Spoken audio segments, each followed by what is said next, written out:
If you've ever skipped a meal, gone to bed hungry, or tried intermittent fasting, your body has already been in ketosis.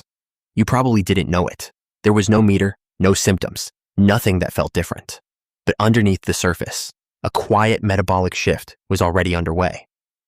Most people think ketosis is something that only happens on a strict keto diet. But it's actually a process your body moves through more often than you'd think, in 5 distinct stages, each one changing how your body fuels itself, how hungry you feel, and how your brain gets its energy. Today, we're walking through all 5 levels, starting from the very first metabolic shift your body makes after a meal, all the way to the deepest ketone-producing states it can safely reach.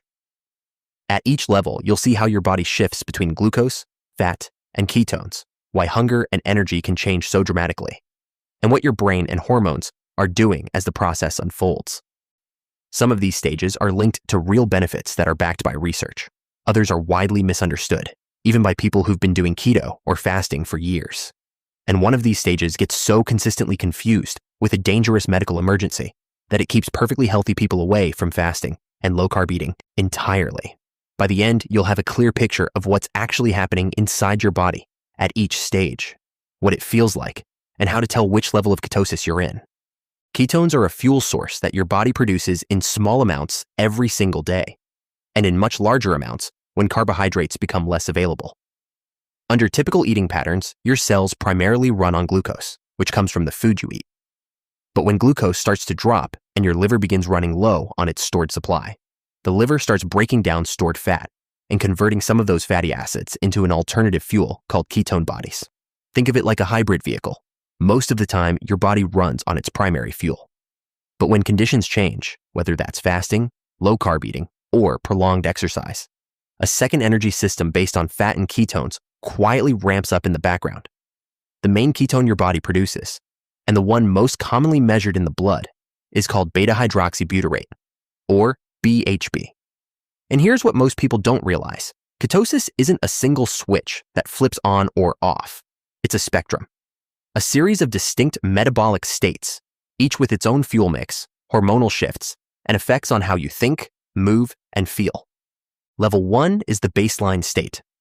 Blood ketones are near zero. Glucose is the primary fuel, and the body's main job is managing the energy coming in from meals, using some immediately and storing the rest as glycogen in the liver and muscles, or as body fat for later. Think of it like a savings account. When regular income is coming in, there's no need to touch long-term reserves. The body just manages what's arriving and quietly tops up its stores. The moment food intake drops, whether that's finishing dinner, skipping a meal, or simply going to sleep, the glycogen stored in your liver starts doing more of the heavy lifting to keep blood sugar stable. Insulin begins to fall, and the body starts making subtle preparations for a possible switch to stored fuel. Nothing feels different yet, but the transition toward ketosis has already begun. Level 2 is where ketosis actually begins. As glycogen continues to drop, insulin falls, glucagon rises, and the liver starts converting more stored fat into ketone bodies. At this stage, ketone production has crossed from background noise into something your body is actively relying on. But producing ketones doesn't mean glucose gets switched off. The body prefers gradual transitions, and right now, your body is using both fuel sources at the same time. Think of it like a city preparing for a potential power outage. The main grid is still running, but backup generators are being brought online just in case. Both systems are available at the same time, and for a while, they share the load. This is also where many people notice their first changes. Hunger that felt urgent starts to ease off. Energy can feel uneven or flat, and some people experience what's commonly called the keto flu, a few days of fatigue, headaches, brain fog, and muscle cramps. That sounds alarming, but typically just reflects temporary shifts in fluid and electrolyte balance as the body adjusts. But level 2 is not the destination, it's the entry point. Level 3 is what doctors, dietitians, and fitness coaches are typically referring to when they talk about being in ketosis. If you're fasting, most people get here within 2 to 4 days. If you're eating a keto diet, it typically takes 1 to 2 weeks of consistent low-carb eating. Ketone production is well above baseline, and the body has had time to adapt. Enzymes involved in ketone use have increased, and the brain, heart, and skeletal muscle all become much more capable of pulling ketones from the blood and burning them alongside glucose and fatty acids. The most important shift here isn't just that your body is making more ketones, it's getting better at using them. This is also where hunger tends to stabilize. Blood sugar and ketone levels are steadier, and that translates into fewer sharp spikes and crashes in how you feel. Think of it like an airplane reaching cruising altitude. The dramatic adjustments happened at takeoff, and now the flight is smooth. But level 4 goes much deeper, into territory most people never reach, and what happens there changes how you think about human survival entirely. Level 4 is where ketosis moves beyond the nutritional range entirely. Getting here typically requires 5 or more days of fasting, or a medically supervised ketogenic protocol, and it represents a state most people following a standard keto diet will never reach. Blood ketones climb substantially higher than during nutritional ketosis. This happens during prolonged fasting, very strict ketogenic therapy, or extended calorie restriction.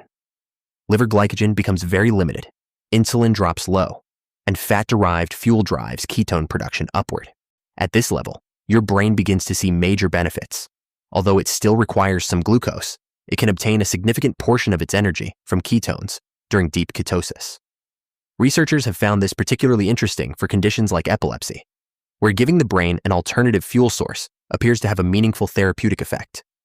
Level 5 is called ketoacidosis. In levels 1 through 4, the body remains in control. Hormones adjust, ketone production rises or falls as needed, and blood pH stays within a safe range. Think of it like a thermostat. When the temperature shifts, small automatic corrections keep the room comfortable. In ketoacidosis, that regulation fails. The body keeps producing very large amounts of ketones, but the usual checks and balances can no longer keep pace. Blood becomes acidic as ketones and metabolic acids accumulate faster than they can be cleared. Dehydration and electrolyte imbalances develop rapidly. Ketoacidosis is considered a medical emergency. It most commonly occurs when there is a severe lack of insulin, particularly in type 1 diabetes, and sometimes in poorly controlled type 2. In otherwise healthy people, it is rare, but it can occur under extreme circumstances such as prolonged fasting, very low calorie intake, or certain physiological stressors. Symptoms to watch for include nausea, vomiting, extreme fatigue, confusion, and a distinctive fruity smell on the breath. If you're following a sensible low-carb diet or a standard fasting protocol, your risk is very low, but knowing the warning signs is important. Most people come to ketosis through a diet or a fasting protocol. But once you understand all 5 levels, it becomes clear that this is about something much bigger than food choices. For most of human history, meals were never guaranteed. Survival depended on the body's ability to keep working when food was inconsistent or scarce. Rather than shutting down, human metabolism developed an extraordinary flexibility, drawing on glycogen, tapping stored fat, producing ketones, and adjusting hormones and enzymes to keep essential functions running. That flexibility is still inside you today. The 5 levels of ketosis aren't just a map of how your body burns fuel.